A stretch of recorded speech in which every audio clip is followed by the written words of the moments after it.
ओम नमः शिवाय। हर हर महादेव। मेरे प्यारे शिव भक्तों, धर्म कथा संसार में आपका एक बार फिर से बहुत बहुत स्वागत है। भक्तों, हम सभी जानते हैं कि यह जीवन नश्वर है, मृत्यु एक अटल सत्य है। लेकिन क्या आपने कभी सोचा है कि मृत्यु के बाद क्या होता है?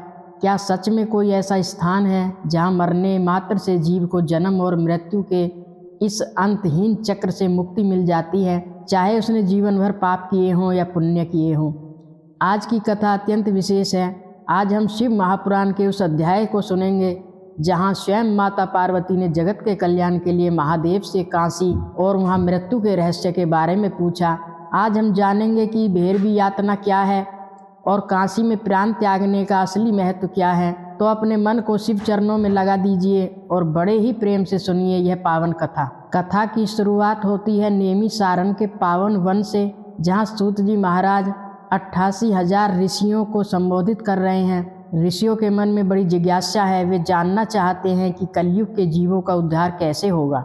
तब सूत जी कहते हैं, हे मुनीश्वरों, अब मैं आपको संक्षेप में वाराणसी और भगवान विश्वेश्वर के परम सुंदर महात्म्य का वर्णन सुनाता हूँ। आप सब ध्यान देकर सुने। बात उस समय की है जब कैलाश पर्वत पर भगवान शिव अपनी अर्धांगिनी माता पार्वती के साथ विराजमान थे। जगत जननी माँ पार्वती का हृदय तो करुणा से भरा है। वे देखती हैं कि पृथ्वी पर जीव अपने कर्मों के जाल में फंसे हुए हैं, दुखी हैं। जीवों के इसी दुख को देखकर लोकहित की कामना से माता पार्वती ने बड़ी प्रसन्नता के साथ भगवान शिव से एक प्रश्न किया। माता पार्वती ने पूछा, हे प्राणनाथ, हे लोकेश्वर, मुझे अभिमुक्त क्षेत्र यानी काशी और अभिमुक्त लिंग का महात्म्य बताइए। वह स्थान आपको इतना प्रिय क्यों है? माता के इन वचनों को सुनकर भोलेनाथ मुस्कुराए। उनका मुखमंडल चंद्रमा के समान चमक उठा।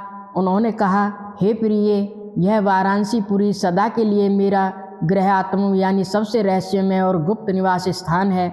यह सभी जीवों की मुक्ति का सर्वथा हेतु है।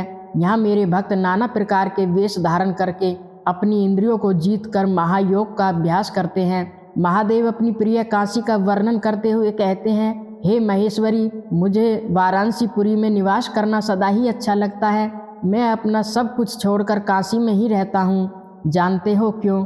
यहाँ महादेव एक बहुत ही गूढ़ बात बताते हैं। वे कहते हैं, जो मेरा भक्त है और जो मेरे तत्व को जानने वाला ज्ञानी है, वे तो चाहे जहाँ भी शरीर त्यागे उन्हें मोक्ष मिलता ही है। उनके लिए किसी विशेष तीर्थ की आवश्यकता नहीं होती है, वे जीवन मुक्त हैं। लेकिन देवी, मेरे इस अभिमुक्त तीर्थ काशी की एक विशेष बात है जिसे तुम मन लगाकर सुनो। महादेव जी आगे कहते हैं, हे उमे, संसार में 4 वर्ण हैं, 4 आश्रम हैं, लेकिन मेरे इस काशी क्षेत्र में कोई भेद नहीं है। यहाँ चारों ब्राह्मण हो या शूद्र, बालक हो या जवान हो या बूढ़ा, कोई भी क्यों न हो, यदि वह इस पुरी में शरीर त्यागता है तो वह मुक्त हो ही जाता है।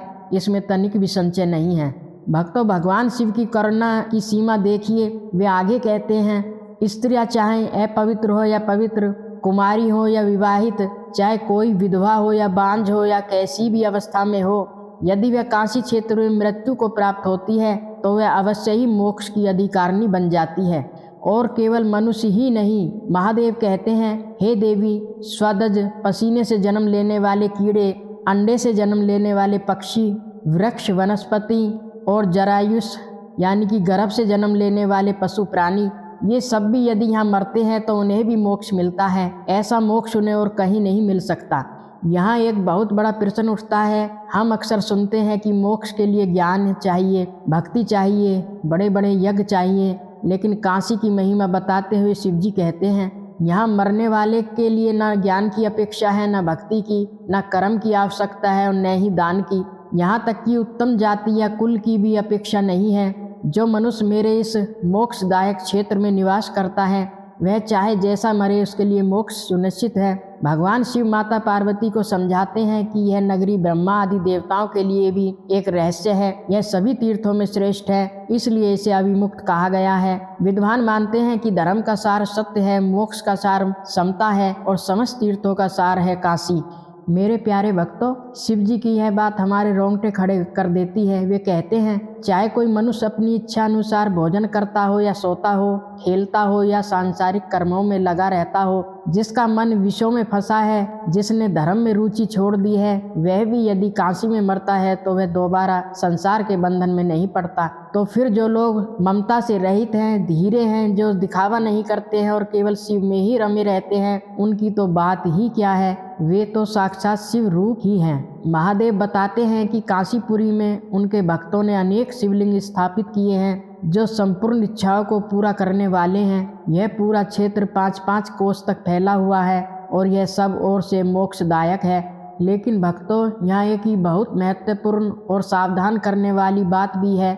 मोक्ष तो मिलता है लेकिन पापों का हिसाब तो चुकाना ही पड़ता है। भगवान शिव न्यायकारी भी हैं। महादेव जी आगे कहते हैं, हे सुंदरी, यदि कोई निष्पाप पुण्य आत्मा मनुष्य काशी में मरता है तो उसे तत्काल मोक्ष मिल जाता है, किंतु जो पापी मनुष्य यहाँ मरता है उसकी यात्रा थोड़ी कठिन होती है। क्या होता है उस पापी के साथ? शिव जी कहते हैं, उसे चक्रव्यूह यानी विशेष यातना शरीर प्राप्त होता है। उसे पहले अपनी यातनाओं को भोगना पड़ता है। जो इस अविमुक्त क्षेत्र में रहकर पाप करता है उसे भैरवी यातना सहनी पड़ती है। यह भैरवी यातना क्या है? यह एक अत्यंत तीव्र पीड़ा है जिसे काल भैरव देते हैं। यह पीड़ा हजारों वर्षों तक चल सकती है। जब वह जीव उस यातना की आग में तप कर अपने पापों का फल भोग लेता है, उसके पश्चात ही उसे मोक्ष मिलता है।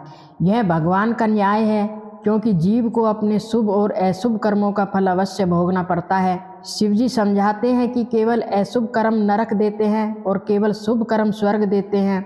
जब शुभ और अशुभ दोनों कर्मों का नाश हो जाता है तभी जीव को सच्चा मोक्ष प्राप्त होता है। काशी में मरने से पापी के कर्म भैरवी यातना के द्वारा नष्ट कर दिए जाते हैं और अंत में वह शिव समीप प्राप्त करता है। अंत में भगवान शिव एक और रहस्य खोलते हैं।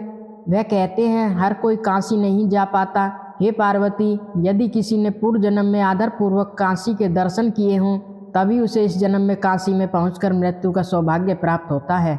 जो मनुष्य काशी जाकर गंगा में स्नान करता है उसके वर्तमान और संचित इकट्ठे हुए कर्मों का नाश हो जाता है, लेकिन भाग्य कर्म भोगे बिना नष्ट नहीं होता। किंतु जिसकी काशी में मुक्ति होती है उसके प्रारब्ध कर्म भी अंत में क्षय हो जाते हैं। और सबसे बड़ा पुण्य क्या है? महादेव जी आगे कहते हैं, जिसने एक ब्राह्मण को भी कभी काशी में निवास करवाया हो यानी उसकी सहायता की हो, वह स्वयं भी काशीवास का अवसर पाकर मोक्ष प्राप्त करता है। सूत जी ऋषियों से कहते हैं कि इस प्रकार विश्वेश्वर लिंग और काशी का महात्म्य सत्पुरुषों को भोग और मोक्ष दोनों प्रदान करने वाला है। तो भक्तों, आज की इस पावन शिव पुराण कथा से हमें क्या सीख मिलती है? शिव की असीम करुणा, भगवान शिव का दरबार सबके लिए खुला है। चाहे कोई पापी हो, पुण्य आत्मा हो, स्त्री हो, पुरुष हो या कोई पशु पक्षी ही क्यों न हो, शिव जी भेद नहीं करते हैं। उनकी शरण में काशी में जो आ गया उनका कल्याण निश्चित है। पाप से डरे, काशी मोक्ष देती है, लेकिन इसका अर्थ यह नहीं है कि हम निडर होकर पाप करें। भैरवी यातना का वर्णन हमें सचेत करता है कि कर्मों का फल भोगना ही पड़ता है, इसलिए जीवन जीते समय धर्म के मार्ग पर चलें। भक्ति का महत्व हमें अपने जीवन में कम से कम एक बार काशी विश्वनाथ के दर्शन और गंगा स्नान का संकल्प अवश्य लेना चाहिए।